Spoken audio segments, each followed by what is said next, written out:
नमस्कार दोस्तों, पाथफाइंडर पर आप सभी का स्वागत है। दोस्तों, संसद की कार्यवाही, संसद में जो भी सदन की बैठक लगती है या कार्यवाही होती है, उसका मुख्य उद्देश्य होता है विधान बनाना। संसद एक विधायिका की तरह काम करती है, जहां पर सभी जो प्रतिनिधि हैं हमारे, वो जाकर डिसीजंस लेते हैं, लॉ मेकिंग प्रोसेस में पार्टिसिपेट करते हैं। अगर कोई चीज समझ में नहीं आती तो उसको अपोज करते हैं। रूलिंग पार्टी नए कानून बनाने के लिए प्रस्ताव देती है, उनको पारित किया जाता है, पूरी प्रक्रिया है। अगर संसद की कार्यवाही बाधित होती है तो इसका मतलब केवल संसद की कार्यवाही बाधित होना नहीं है, बल्कि देश की गवर्नेंस बाधित होना है, क्योंकि नए कानून नहीं बनेंगे, रेजोल्यूशंस नहीं आएंगे, नए प्रस्ताव नहीं होंगे, या कुछ मुद्दे हैं जिनको रिजॉल्व करना है वो नहीं होंगे। करेक्ट। ऐसे में मॉनसून सत्र जो हम जानते हैं संसद का चल रहा है, वो जब से शुरू हुआ है तब से उसमें विघ्न पड़ते जा रहा है। कभी कोई मुद्दा आ रहा है, कभी कोई मुद्दा आ रहा है। हाल ही में एमपीज को सस्पेंड किया गया है ऑपोजिशन के। तो क्या उससे संबंध में विशेषाधिकार है? किसके पास ये विशेषाधिकार होता है कि वो एमपीज को, यानी कि मेंबर ऑफ पार्लियामेंट या सांसद को सस्पेंड कर सकता है? कौन से वो रूल्स हैं जिसके अंडर ये सस्पेंशन किया जा सकता है? क्या ये संवैधानिक रूल्स हैं? इन सभी के बारे में आज के सेशन में हम बात करने वाले हैं।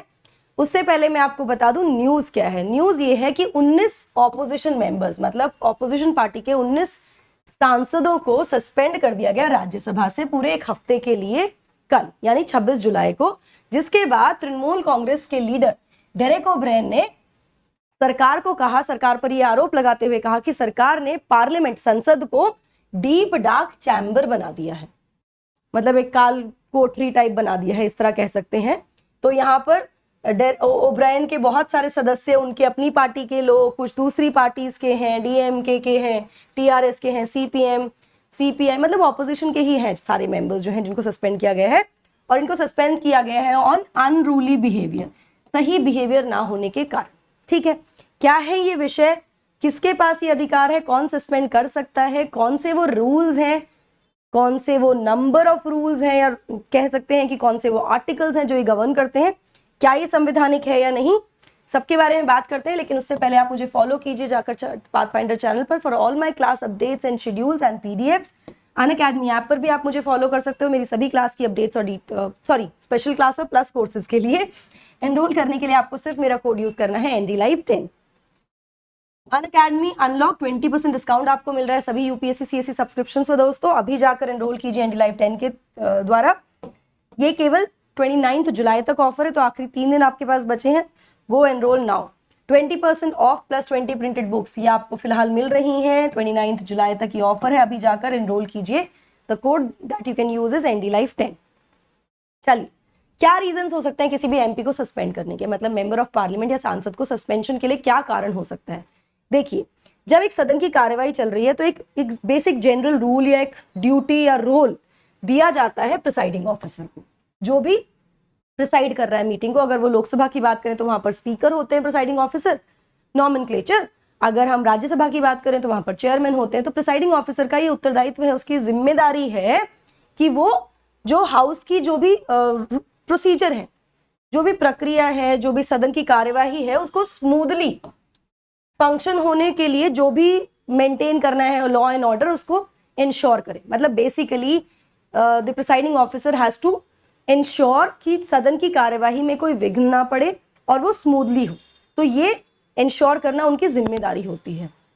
जिसके लिए अगर कोई व्यक्ति इस कार्रवाई में विघ्न डालने का प्रयास कर रहा है या कुछ ऐसा बिहेव कर रहा है, या जो प्रिसाइडिंग ऑफिसर है उसकी बात को रेस्पेक्ट नहीं कर रहा है, एटसेट्रा एटसेट्रा एटसेट्रा, ऐसी स्थिति में सदन की कार्यवाही को सही तरीके से सुचारू रूप से चलाने के लिए द स्पीकर और the chairman, the presiding officer is empowered to force a member to withdraw from the house, कि वो सदस्य को सदन से जाने के लिए बोल सकते हैं, बेसिकली सस्पेंड कर सकते हैं। तो किसके पास अधिकार है, किसके पास ये विशेषाधिकार है सस्पेंशन का?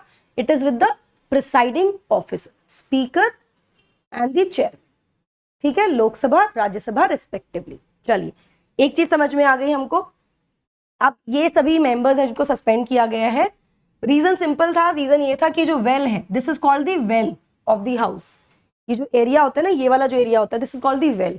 तो अगर मेंबर्स यहां पहुंच जाएं और सदन की कार्यवाही को बाधित करने का प्रयास करें, स्पीकर या चेयरमैन के बार बार कहने के बाद भी वो अपनी सीट्स पर वापस ना जाएं, एक्चुअली यही रीजन हुआ है इस बार सस्पेंशन जो हुआ है, वापस ही नहीं जा रहे हैं, सदन की कार्यवाही को कंप्लीटली बार बार बाधित कर रहे हैं, बार बार परसिस्टेंटली डिस्टर्ब कर रहे हैं पूरी की पूरी प्रोसीडिंग्स को, तो ऐसे में the speaker can, the chairman और द स्पीकर हुएवर, जिस भी सदन की हम बात कर रहे हैं, कैन सस्पेंड दीज मेंबर्स। ठीक है, अब इसको लेकर कुछ नियम हैं, कुछ रूल्स हैं। अब जो रूल्स हैं ना, they are not constitutional rules, ये संवैधानिक प्रावधान नहीं है। Please remember this, this is not constitutional, बल्कि कॉन्स्टिट्यूशन ने एम्पावर किया है हाउसेस को या पार्लियामेंट को इस तरह के नियम बनाने के लिए under the presiding officers act, जिसमें rules of procedure and conduct of business के तहत ये नियम बनाए गए हैं। तो इसमें अगर हम लोकसभा की बात करें तो लोकसभा के लिए आते हैं 3 नियम, 373, 374 एंड 374A। रेस्पेक्टिवली राज्यसभा के लिए भी ऐसे ही नियम है, लेकिन अलग अलग सेक्शंस में है। ठीक है, लेकिन कोशिश हम करेंगे कि राज्यसभा की ना बात करके लोकसभा की बात करेंगे, नंबर्स याद रखने हैं मेजरली हमें।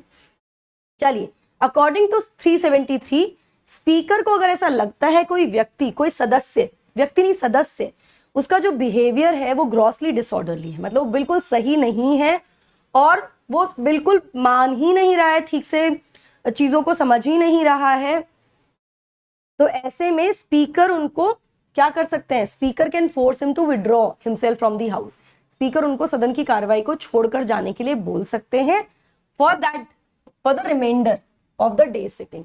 जितना भी दिन बचा है कार्रवाई का, जितना भी समय बचा है, उस कार्रवाई से उनको बाहर कर दिया जाएगा। ठीक है, 373 ये बात करता है कि बचे हुए समय के लिए ऑफ दैट डे, उस दिन की कार्रवाई से उसको सस्पेंड कर दिया जाता है। 373 के अंडर अगर किसी व्यक्ति का बिहेवियर ग्रॉसली अनऑर्डरली है, तो अगर वो सही से काम नहीं कर रहा है, डिसऑर्डरली है तो, सॉरी नॉट अनऑर्डरली, ठीक है, विद इन द डे, 373 में। इसके बाद आता है, इसके साथ साथ अगर कोई व्यक्ति इसके बाद भी नहीं मान रहा है, सिर्फ तो उसके बिहेवियर की बात नहीं हो रही है, स्पीकर कोशिश कर रहा है मेंटेन कराने की, जो प्रिसाइडिंग ऑफिसर है वो मेंटेन कराने की कोशिश कर रहे हैं, डेकोरम को, सब कुछ ट्राई कर रहे हैं, the person is not understanding, is stubborn, और वो जिद पर अड़े हुए हैं, वो सिर्फ डिस्टर्ब ही कर रहे हैं कार्रवाई में, ऐसे में the speaker take the course of 374 and 374A, इन दोनों रूल्स के अंडर सस्पेंशन हो सकता है। 373 केवल बचे हुए समय के लिए उस दिन की कार्रवाई के सस्पेंड किया जाता है।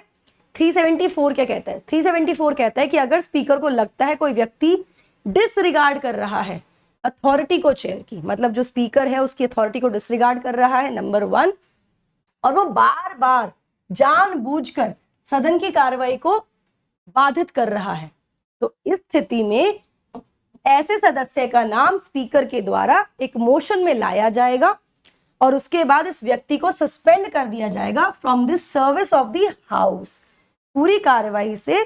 कितने टाइम के लिए, period not exceeding the reminder of the session, उस पूरे सत्र की कार्रवाई से सस्पेंशन हो जाएगा।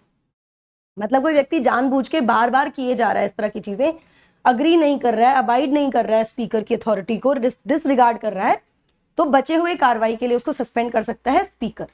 सस्पेंशन कौन कर रहा है, presiding officer. Now please understand, provided that the house may at any time on a motion being made resolve that such suspension be terminated.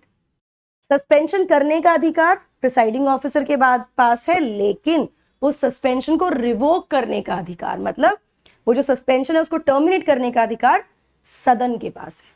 Please remember this, suspend करने का अधिकार is with the presiding officer, उस suspension को revoke करने का या उसको terminate करने का अधिकार इज विद द हाउस। सदन एक प्रस्ताव के द्वारा इसको टर्मिनेट कर सकता है। अब जो भी सदस्य है जिसको सस्पेंड किया गया है इस रूल के अंडर, 374 के अंडर, उसको हाउस के प्रेमिसेस में भी नहीं होना है, उसके आसपास भी नहीं होना चाहिए, मतलब वो बिल्कुल बाहर रहेगा, सदन के आसपास भी नहीं वो व्यक्ति होना चाहिए, ऐसा कहा गया है। 374A क्या कहता है, now this was not originally in the rules and procedures of conduct of business of the house, इसको ऐड किया गया था 5 दिसंबर 2001 को, इसको इनकॉर्पोरेट किया गया, और इसकी इंटेंशन थी कि भाई जो भी नेसेसिटी मूविंग है या जो अडॉप्शन है इस मोशन के सस्पेंशन को लेकर, और ज्यादा इसको क्लैरिफाई किया जाए। ठीक है, 374 ये कहता है कि भाई कोई भी चीज जो 373 374 में दी गई है उसको ध्यान में रखते हुए, संज्ञान में लेते हुए, in the event of grave disorder occasion by a member, मतलब अगर कोई व्यक्ति बहुत ही ज्यादा मिसबिहेव कर रहा है, इन दोनों आर्टिकल्स को संज्ञान में लेते हुए, इसमें जो भी प्रावधान दिए हैं उनको साथ में रखते हुए, अगर कोई व्यक्ति बहुत ही ज्यादा डिसऑर्डर क्रिएट कर रहा है और वो वेल तक आ जाता है सदन के, मैंने आपको वेल दिखाया था ना, और अब्यूज करता है रूल्स ऑफ हाउस, वो बार बार जानबूझकर, तो ऐसे व्यक्ति को मतलब कैसे करना है, नारेबाजी करना, इस तरह की चीजें करना, नारेबाजी करके, कुछ और करके, इस तरह की कोई भी हरकत करके ऐसे मेंबर को स्पीकर के द्वारा नामित किया जाएगा और वो अपने आप ऑटोमेटिकली सस्पेंड हो जाएगा अपनी सर्विस से। मोशन भी नहीं आएगा इसके लिए। 374 में प्रस्ताव आ रहा है सस्पेंशन का, 374A में it will not even there will not be even be a motion, suspend ही हो जाएगा जैसे ही स्पीकर उनके नाम के बारे में मतलब बताएंगे कि ये व्यक्ति ऐसा कर रहा है। कितने दिन के लिए? 5 कंसेक्यूटिव सिटिंग्स के लिए, या तो 5 लगातार जो सिटिंग्स आ रही हैं उसके लिए, या फिर रिमाइंडर ऑफ द सेशन जो बचा हुआ सत्र है उसके लिए, ईदर ऑफ दिस, जो भी इनमें से कम। अगर रिमाइंडर ऑफ द सेटिंग्स जो सेशंस जो बचे हैं, लेट्स से 8 हैं, 8 सेशंस बचे हैं पूरे सत्र के, तो उन 8 सेशंस ये हैं और 5 दिन लगातार सेशंस हैं, तो ये वाला सस्पेंशन होगा जो भी कम है बेसिकली। ठीक है, यहां पर फिर से मैं आपको बता दूं कि जहां सस्पेंशन का अधिकार स्पीकर या प्रिसाइडिंग ऑफिसर के पास है, वहीं इसको रिवोक करने का अधिकार किसके पास है? हाउस के पास है। फिर से सदन एक मोशन पारित करके रिजॉल्व कर सकता है सस्पेंशन को टर्मिनेट करने के लिए। ठीक है, नाउ ऐसा जो अगर सस्पेंशन आ रहा है 374A के अंडर, तो सदस्य को कहा जाता है कि वो बिल्कुल प्रेमिसेस में भी नहीं रहेगा, सदन के आसपास भी नहीं होगा, सदन के सस्पेंडेड कंप्लीटली। ठीक है, बिल्कुल 374A जैसा, 374 जैसा। राज्यसभा में क्या है? राज्यसभा में भी ऑलमोस्ट सिमिलर सिचुएशन है, बिल्कुल सिमिलर सिचुएशन है, बस यहाँ पे जो प्रिसाइडिंग ऑफिसर है वो कौन है? चेयरमैन है। रूल्स है 255 और 256। ठीक है, बिल्कुल सेम सिचुएशन है। सस्पेंशन करा जाएगा चेयरमैन के द्वारा, रिवोक उसको हाउस कर सकता है मोशन पास करके, जैसा कि हमने अभी देखा, और जो टाइम है वो वही होगा कि भाई motion suspending the members from the service of the house for a period not exceeding the reminder of the house. बिल्कुल सेम आइडेंटिकल सिचुएशन होगी राज्यसभा और लोकसभा की भी। चलिए, क्या suspension of this MPs a common practice in parliament? क्या ये बहुत कॉमन प्रैक्टिस है इस तरह प्रतिनिधियों को सस्पेंड करना कार्यवाही से? अब कोई भी अगर ऑपोजिशन में है तो वो अपना ऑपोजिशन, अपना अगर किसी चीज से वो सहमत नहीं है, अपनी असहमति दर्ज करा सकता है कार्यवाही के दौरान। यही एक लोकतंत्र की सच्ची निशानी है। तो क्या ये कॉमन प्रक्रिया है? तो हम ये कहें यस, ये काफी स्ट्रॉन्ग एक्शन है, मतलब ये बहुत स्ट्रॉन्ग एक्शन है, लेकिन ये अनकॉमन नहीं है। सस्पेंशन पिछले कुछ सालों से काफी कॉमन हो गए, स्पेशली आफ्टर 2019 के बाद से लगभग हर साल सस्पेंशन हो रहे हैं कार्रवाई में। नाउ, क्या इस तरह से जो हमारे निर्वाचित प्रतिनिधि हैं उनको बार करना from the proceedings of the house, क्या ये एक एक्सट्रीम स्टेप नहीं है? जब मैंने शुरुआत की सेशन की तो मैंने आपको बताया कि संसद की कार्यवाही का मतलब है देश की सरकार चलना, गवर्नेंस चलना, विधायी का लेजिस्लेटिव फंक्शन, और वो किसके द्वारा होता है? वो सभी निर्वाचित या सभी मेंबर ऑफ पार्लियामेंट के द्वारा किया जाता है। एक प्रक्रिया है, प्रस्ताव आएंगे, प्रस्ताव पर बहस होगी, उसके बाद उस पर डिसीजन लिया जाएगा, वोटिंग होगी। लेकिन अगर मेंबर्स को बाहर कर दिया जाएगा तो क्या इससे हमारे जो लॉज हैं, लेजिस्लेशन हैं, वो प्रभावित नहीं होंगे? या फिर वो जो रिप्रेजेंटेशन है वो प्रभावित नहीं होगा? तो डेफिनेटली अगर इसके बारे में बात करें तो जो सस्पेंशन है वो दोनों ही साइड पे एक बहुत ही स्ट्रॉन्ग स्टेटमेंट ट्रिगर करता है। जनरली ऐसा माना जाता है कि एक बैलेंस को स्ट्रक करना जरूरी है, क्योंकि अगर कोई बहुत अनरोली बिहेवियर है, कोई ऐसा बिहेवियर है जो बिल्कुल बर्दाश्त के बाहर है, और आप सिर्फ जानबूझकर इंटेंशनली आप कार्यवाही को बाधित कर रहे हैं, आप कार्यवाही चलने नहीं देना चाहते हैं सरकार की, तो that has to be balanced out. ऐसे केस में लॉन्ग टर्म ऐसा हो रहा है, कंसिस्टेंट है डेमोक्रेटिक वैल्यूज के, तो ऐसा करना जरूरी हो जाता है फिर। ठीक है, it has been pointed out that in such a case, ऐसे केसेस में रूलिंग पार्टी जो है वो कहती है कि भाई सस्पेंशन होना चाहिए, डिसिप्लिन मेंटेन होना चाहिए, discipline should be maintain in the house, कार्रवाई को सही तरीके से चलने देना चाहिए। वहीं ऑपोजिशन कहता है कि भाई उनको अधिकार है प्रोटेस्ट करने का, they have a right to protest. अगर वो किसी चीज से खुश नहीं है, कोई चीज उनको शेयर करनी है, डिस्कस करनी है, तो उनके पास ये अधिकार है। लेकिन irony of the situation is जैसे ही रोल्स फ्लिप होते हैं, मतलब ऑपोजिशन रूलिंग में आता है, रूलिंग ऑपोजिशन में आता है, तो इंस्टेंसेस चेंज हो जाते हैं। तो जो रूलिंग पार्टी वाले लोग हैं वो हमेशा ये कहेंगे कि भाई डिसिप्लिन मेंटेन करना जरूरी है, इस वजह से सस्पेंशन एसेंशियल हो जाता है। ऑपोजिशन हमेशा ये कहेगा कि हमारा तो अधिकार है प्रोटेस्ट करने का।